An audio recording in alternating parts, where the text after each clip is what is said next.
We're really excited about today's event. It's called the Mega Match-A-Thon. It's actually part of a national movement and for us, part of a regional movement of 7 different shelters that have joined together to promote animal adoptions of shelter animals and to really find them good homes. This is the first time we've had the Mega Match-A-Thon here in Fairfax County.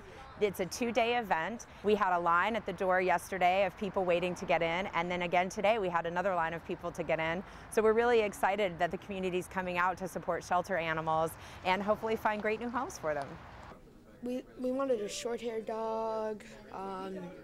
My mom was looking for a pit or a boxer, so that's Hershey's a pit, so we got Hershey. Well, we're going to get Hershey.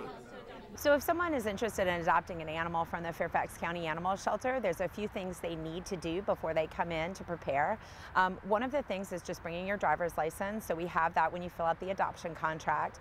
And if you have other pets in the home, it's really critical, especially if you have dogs, to bring those dogs in so that you can meet the animal that you're interested in adopting, particularly if you're adopting another dog.